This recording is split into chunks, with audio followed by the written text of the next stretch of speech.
ಇಂದಿರಾ ಮನೆ ಅಡುಗೆಗೆ ಸುಸ್ವಾಗತ. ಇಂದಿರಾ ಮನೆ ಅಡುಗೆಯಲ್ಲಿ ಇವತ್ತು ನಾನು ವೆಜ್ ಫ್ರೈಡ್ ರೈಸ್ ಮಾಡ್ತಾ ಇದ್ದೀನಿ. ವೆಜ್ ಫ್ರೈಡ್ ರೈಸ್ ಮಾಡೋದಕ್ಕೆ ಮೊದಲಿಗೆ ನಾನು ಒಂದು ಬಾಣಲಿ ತೊಗೊಂಡಿದ್ದೀನಿ. ಬಾಣಲಿ ತೊಗೊಂಡು ಅದಕ್ಕೆ ನಾನು ಇವಾಗ ಒಂದು 3 ಸ್ಪೂನ್ ಎಣ್ಣೆ ಹಾಕ್ಕೊಂಡಿದ್ದೀನಿ. ಎಣ್ಣೆ ಹಾಕ್ಕೊಂಡ್ಮೇಲೆ ಒಂದು ಮೀಡಿಯಮ್ ಸೈಜ್ ಈರುಳ್ಳಿನ ಸಣ್ಣಗೆ ಉದ್ದಕ್ಕೆ ಹೆಚ್ಕೊಂಡು ಹಾಕ್ಕೊಂಡಿದ್ದೀನಿ. ಇದು ತುಂಬ ಫ್ರೈ ಆಗೋದು ಬೇಡ.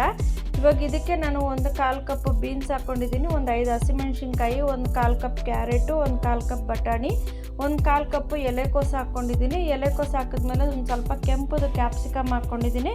ನಿಮ್ಗೆ ಹಸಿರುದು ಬೇಕಾದ್ರೆ ಯಾವ್ದು ಬೇಕಾದ್ರೆ ಹಾಕ್ಕೊಳ್ಳಿ. ಇವಾಗ ಕ್ಯಾಪ್ಸಿಕಮ್ ಹಾಕ್ಕೊಂಡ್ಮೇಲೆ ಸ್ವಲ್ಪ ಫ್ರೈ ಮಾಡ್ಕೊಳ್ಳೋಣ. ಎಲ್ಲ ಒಂದು 50% ಫ್ರೈ ಆದರೆ ಸಾಕು.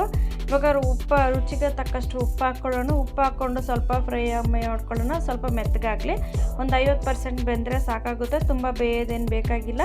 ಇವಾಗ ನೋಡಿ, ಇದಕ್ಕೆ 1 ಸ್ಪೂನ್ ಶುಂಠಿ ಬೆಳ್ಳುಳ್ಳಿ ಪೇಸ್ಟ್ ಹಾಕ್ಕೊಳ್ತಾ ಇದ್ದೀನಿ.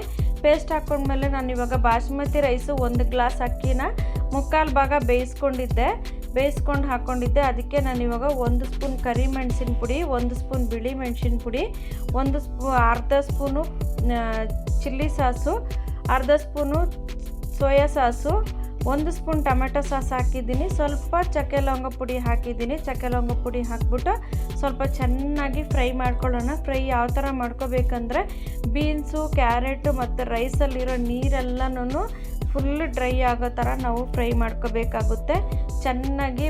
ಚೆನ್ನಾಗಿ ಬಾಣಲಿಗೆ ಎಣ್ಣೆ ಬಿಡೋ ಥರ ಎಲ್ಲ ಫ್ರೈ ಮಾಡ್ಕೋಬೇಕಾಗುತ್ತೆ. ಚೆನ್ನಾಗಿ ಫ್ರೈ ಮಾಡಿ, ಎಷ್ಟು ನಾವು ಚೆನ್ನಾಗಿ ಫ್ರೈ ಮಾಡ್ತೀವೋ ಅಷ್ಟು ಚೆನ್ನಾಗಿರುತ್ತೆ ಫ್ರೈಡ್ ರೈಸು. ನೀವು ಸೋಯಾ ಸಾಸ್ ಹಾಕಲಿಲ್ಲ ಅಂದರೆ ಬೆಳ್ಳಿ ಕಲರ್ ಬರುತ್ತೆ. ಇವಾಗ ನಾವು ಅದಕ್ಕೆ ಸ್ಪ್ರಿಂಗ್ ಆನಿಯನ್ನ ಸ್ವಲ್ಪ ಹಾಕ್ಬಿಟ್ಟು ನಾವು ತಿರುಗಿಸ್ಕೊಂಡ್ಬಿಟ್ಟು ಆದಮೇಲೆ ನೋಡಿ, ಇವಾಗ ಫ್ರೈಡ್ ರೈಸು ರೆಡಿ ಆಗ್ತಾಯಿದೆ.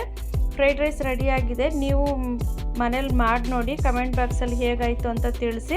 ನಮ್ಮ ವಿಡಿಯೋನ ನೋಡಿ ಸಬ್ಸ್ಕ್ರೈಬ್ ಮಾಡಿ, ಬೆಲ್ ಬಟನ್ ಒತ್ತಿ. ನಮ್ಮ ವಿಡಿಯೋ ನೋಡಿದ್ದಕ್ಕಾಗಿ ಧನ್ಯವಾದಗಳು.